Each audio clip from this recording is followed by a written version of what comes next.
बाबा चंदनेश्वर चड़क पर्वर कामिना बह एवं आज नील पर्व आज पुणी द्वितीय अर्घ एवं विराट प्रोसेसन रे भक्तपुर कामिनांकर विवाह बरजात्री चली बरजात्री हजार हजार भक्त सामिल होती आप देखिपे केमी भाव भक्त मान एकाकार होती निज निजर भक्ति और नैवेद्य अर्पण कर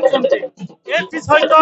आम सहित अच्छा स्थानीय विधायक गौतम बुद्ध दास आम सीधा सड़क सहित कथा कौन कहे आज्ञा देवदेव महादेव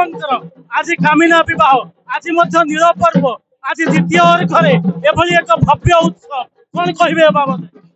बाबा चंदनेश्वर आज पवित्र नील पर्व ये चड़क यात्रा समग्र ओडिशा रे प्रसिद्ध ये ओडिशार द्वितीय बृहत्तम मेला रथ यात्रा पर आपण मैंने देखुवे केमती हजार हजार भक्त लक्ष लक्ष भक्तर समागम होती मु तो भावुची चलित वर्ष सबुठारु रेकर्ड संख्यक भक्त वर्तमान अर्घ्य प्रदान करुछंती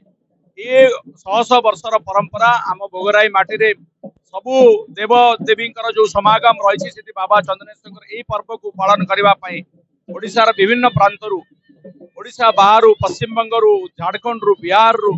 लक्ष लक्ष लोक आसती आज से समागम होती आम समस्ते बाबा पाखे ऋणी जी सी आमको आम माटी रही समस्त आशीर्वाद प्रदान करूँ समस्त मंगल हो भोगराईवासी मंगल हो भोगराई समृद्धि हो ये कामना कर जहाँ कहते सारा भारत वर्ष भक्त मान कौन कहे आज्ञा ये भोगराई रे दुई प्रमुख देवता अच्छा बाबा भूषंडेश्वर अच्छा बाबा चंदनेश्वर अच्छा आज से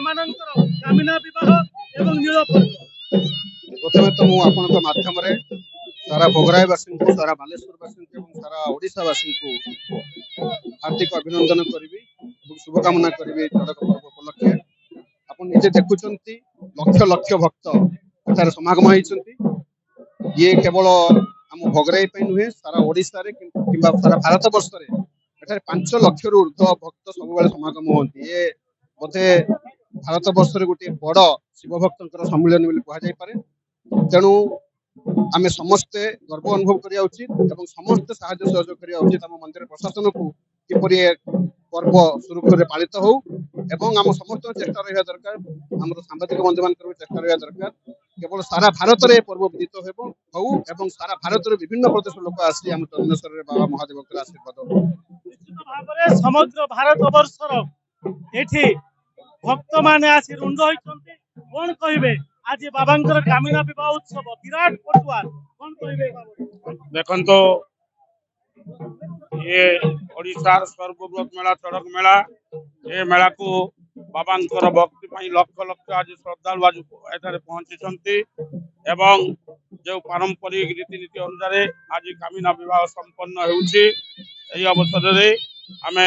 समस्त को कृतज्ञता धन्यवाद दउछु जो आस्था विश्वास रखी बाबा चंदनेश्वर को ऊपर जो भक्ति भाव प्रकाश करी आज लक्ष लक्ष श्रद्धालु एठारे उपस्थित होइछन्ति समस्त को आम अशेष अशेष कृतज्ञता धन्यवाद जनाऊँ जे बाबांकर आशीर्वाद यही समस्त भक्त मान झरी पड़ू समस्ते खुशी रुहतु एवं समस्त मंगलमय हो एति आज दिन कामना कर समस्त मंगल हो कामना आज ये विशाल शोभा यात्रा ये मेलार परिचालना शांति श्रृंखला 22 प्लाटून रु अधिक पुलिस फोर्स एटी मुतयन होती एसपी निजे रही स्थिति अनुधान करुछंती अधिक 2 प्लाटून बीएसएफ जवान मध्य अछंती पश्चिम बंगर निर्वाचन को दृष्टि रखी एटी बम स्क्वाड मध्य रहिछंती तेबे ये जो विशाल पटुआर आपण देखुछंती ये पटुआर रे हजार हजार जो भक्त श्रद्धालु एवं ये अंचलर जो भक्त माने अछंती निश्चित भाव रे सेमानंकर मनोस्कामना पूर्ण हेबो एथि पई सेमाने आसीछंती आम सहित अछंती एठी मंदिरर जो पुरोहित मान अछंती एवं अतिथि मान अछंती निश्चित भाव में आमे सेमानक सहित परवर्ती मुहूर्त रे कथा हेबा। आज ये विशाल पटुआर एवं मंदिर परिसर को जीव सेठी मंदिर गर्भगृह रे कामिना विवाह हेबो एवं परवर्ती पर्याय रे नील पर्व मध्य पालित हेबो। बालेश्वर जिला भोगराई दिलीप कुमार दास बड़ खबर।